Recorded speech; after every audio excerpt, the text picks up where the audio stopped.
Hello বন্ধুরা, চাষি পরিবার ইউটিউব চ্যানেলের পক্ষ থেকে সবাইকে স্বাগত। আজকে আমি একতারা কীটনাশক বা ইনসেকটিসাইড নিয়ে আলোচনা করব। এই যে একতারা ইনসেকটিসাইড একটা, এই যে দেখতে পাচ্ছ, এটা সিনজেন্টা কোম্পানির খুব কম দামের মধ্যে একটি কার্যকরী কীটনাশক। এর দাম খুবই কম। এর পিন রেট আছে 30 টাকা, কিন্তু এটা বাজারে 20 থেকে 22 টাকায় পাওয়া যায়। এর কেমিক্যাল কম্পোজিশন হচ্ছে থায়োমেটাক্সিন 25% WW।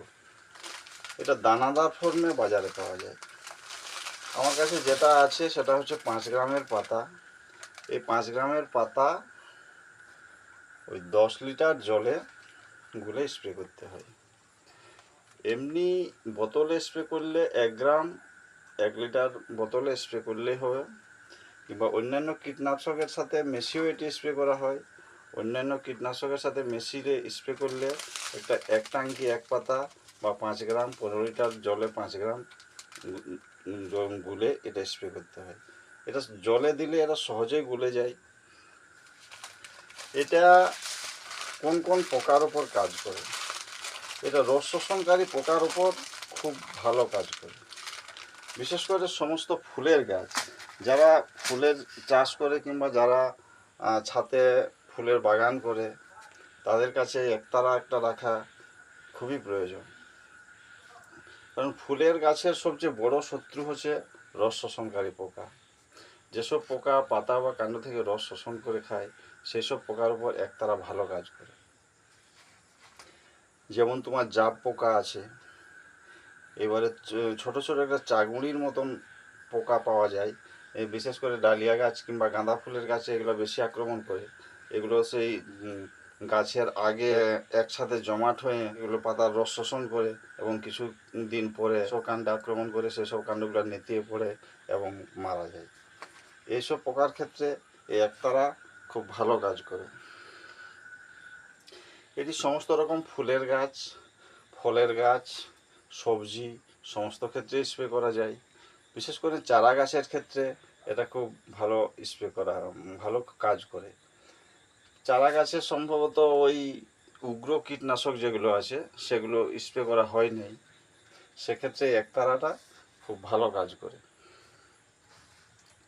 স্প্রে করার 4 থেকে 5 ঘন্টা যেমন বৃষ্টির জল না পায়। আচ্ছা, এটা হচ্ছে অন্তর্বাহী কীটনাশক।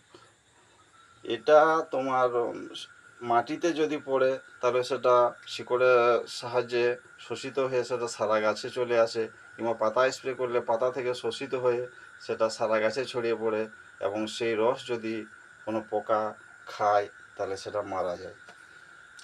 এই জন্যে এটা একবার স্প্রে করলে 10 থেকে 12 দিন এর কার্যক্ষমতা থাকে, এবং এটা অন্তত 15 দিন পর পর স্প্রে করতে হবে।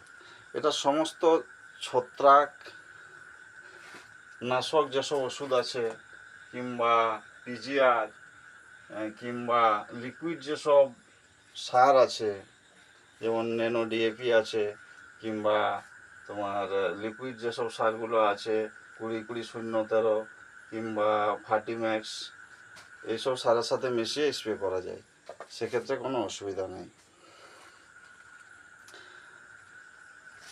এটি হচ্ছে এই যে নীল বিষক্রিয়াযুক্ত।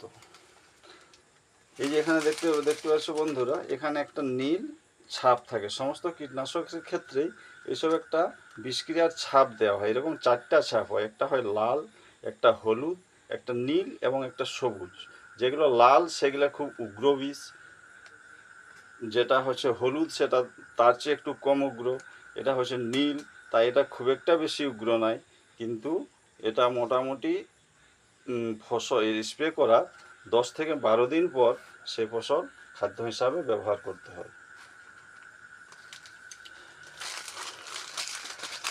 এবং এটা খুব সস্তার কীটনাশকের মধ্যে মোটামুটি ভালো। এটা সমস্ত কৃষকরাই আজ অনেক দিন থেকে চলে আসছে। ঠিক আছে বন্ধুরা, আজ এ পর্যন্তই। দেখা হবে পরের ভিডিওতে। এখানে আজকের মতন ভিডিও শেষ করছি।